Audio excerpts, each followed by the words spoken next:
नमस्कार दोस्तों, defence news Hindi में आपका स्वागत है। आज के मुख्य समाचार। क्या ताइवान पर कब्जा कर सकता है चीन? जाने दोनों की मिलिट्री पावर और इलाके में कितनी है अमेरिकी रक्षा तैनाती। यूक्रेन के पास पानी में चलने वाला दुनिया का पहला आत्मघाती ड्रोन, रूस की हालत खराब।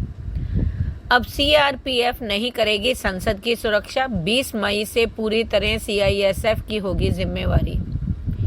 अग्निवीरों पर सर्वे करा रही है सेना। ताइवान में नई सरकार बनने से बौखलाया चीन। ताइपे में किया अब तक का सबसे बड़ा सैन्य अभ्यास। साल के अंत तक भारतीय अंतरिक्ष यात्री को इंटरनेशनल स्पेस स्टेशन भेजेगा यूएस। अमेरिकी राजदूत का बयान। अब खबरें विस्तार से। अमेरिका के इंडो पैसिफिक कमांड के deputy commander lieutenant general Stephen Sklenka ने कहा कि चीन फिर से ताइवान के पास जो युद्धाभ्यास कर रहा है वो उस पर कब्जा करने की प्रैक्टिस है। पिछले साल भी चीन ने इसी तरह से मिलिट्री डील को अंजाम दिया था। ताइवान के हवाई इलाके में घुसपैठ की कोशिश की थी।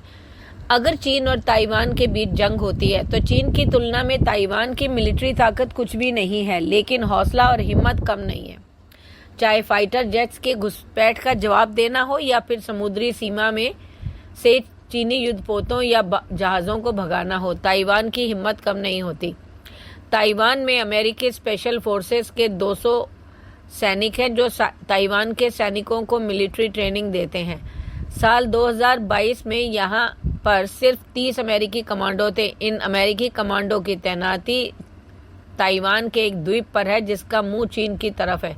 यह द्वीप दक्षिण पूर्व चीन के तट के आसपास है। इसके अलावा ताइवान के ऊपर इंटरनेशनल एयर स्पेस में अमेरिकी नौसेना का जासूसी विमान P-8A पोसाइडन हमेशा उड़ान भरता रहता है। अमेरिका के इन सैनिकों को ग्रीन बैरेट्स बुलाते हैं। यहाँ पर अमेरिकी ब्लैक हॉर्नेट नैनो ड्रोन भी है जो ट्रेनिंग के लिए रखा गया है। अगला समाचार। दुनिया का पहला नौसैनिक ड्रोन यूक्रेन ने विकसित कर लिया है। इस छोटे से ड्रोन में 2 एंटी एयरक्राफ्ट मिसाइलें लगती हैं। इस मानव रहित नौसैनिक ड्रोन का नाम सी बेबी है। अब इस ड्रोन्स की मदद से यूक्रेन काला सागर में रूस के युद्धपोतों, विमानों, हेलीकॉप्टरों और फाइटर जेट्स को निशाना बना रहा है। इससे पहले इन ड्रोन्स में मिसाइल नहीं लगे थे। ये विस्फोटक लेकर जाते थे और युद्धपोत से टकरा जाते थे। ऐसे ही एक ड्रोन ने रूस के जंगी जहाज मॉस्कोवा को सेवास्तोपोल पोर्ट के पास डुबोया था। उसके बाद उनको निशाना बनाने के लिए रूस ने हेलीकॉप्टर और फाइटर जेट्स का इस्तेमाल किया। अगला समाचार। संसद की सुरक्षा 1400 से अधिक सीआरपीएफ कर्मचारियों के हटने के बाद सोमवार से पूरी तरह केंद्रीय औद्योगिक सुरक्षा बल के हवाले होगी और उसके 3300 से अधिक कर्मी आतंकवाद रोधी और अन्य सुरक्षा दायित्वों की जिम्मेदारी अपने हाथों में ले लेंगे। आधिकारिक सूत्रों ने कहा कि केंद्रीय रिजर्व पुलिस बल के संसद दायित्व समूह पीडीजी के ने शुक्रवार को परिसर से अपना पूरा प्रशासनिक और अभियानगत अमला, वाहन, हथियार और कमांडो को हटा लिया और उसके कमांडर एवं उप महानिरीक्षक रैंक के अधिकारी ने सभी सुरक्षा जिम्मेदारियां सीआईएसएफ को सौंप दी। अगला समाचार। इंडियन एक्सप्रेस की रिपोर्ट के अनुसार सेना एक आंतरिक सर्वे करा रही है जिसमें मिलने वाली जानकारी के आधार पर आने वाली सरकार के सामने योजना में कुछ बदलाव की सिफारिशें की जा रही हैं। रिपोर्ट के अनुसार अधिकारियों का कहना है कि सेना के सर्वे में अग्निवीरों, भर्ती और ट्रेनिंग स्टाफ समेत सभी हितधारकों से कुछ जानकारियां मांगी जाएंगी जिससे सुनिश्चित किया जा सके कि क्या बदलाव लाए जा सकेंगे।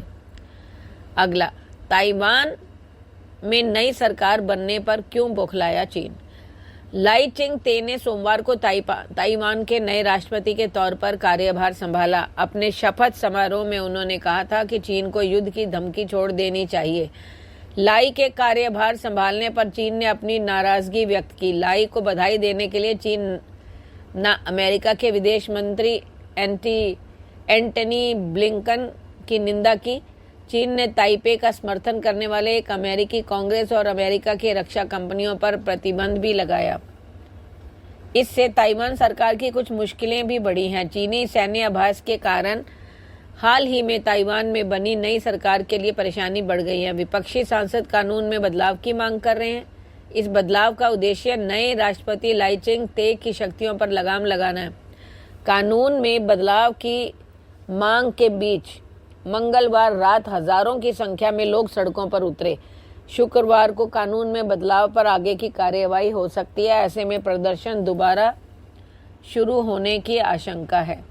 अगला समाचार, भारत में अमेरिकी राजदूत एरिक गारसेटी ने कहा है कि अमेरिका इस साल के अंत तक एक भारतीय अंतरिक्ष यात्री को इंटरनेशनल स्पेस स्टेशन पर भेजेगा। गारसेटी ने बुधवार को कहा कि अमेरिकी अंतरिक्ष एजेंसी नासा और भारतीय अंतरिक्ष अनुसंधान संगठन के बीच एक संयुक्त पृथ्वी अवलोकन मिशन निसार परियोजना भी इस साल के अंत तक लॉन्च होने की संभावना है। गारसेटी ने कहा, हम इस साल एक भारतीय अंतरिक्ष यात्री को इंटरनेशनल स्पेस स्टेशन पर भेजने जा रहे हैं। उन्होंने कहा, जब प्रधानमंत्री नरेंद्र मोदी 2023 में अमेरिका आए थे तब हमने वादा किया था और इस साल के अंत तक हम ऐसा करेंगे और हमारा मिशन इस साल अंतरिक्ष में जाने में सक्षम होने के लिए अभी भी ट्रैक पर है। वह संयुक्त राज्य अमेरिका के 248वें स्वतंत्रता दिवस के एक अवसर पर एक कार्यक्रम में से बोल रहे थे। धन्यवाद।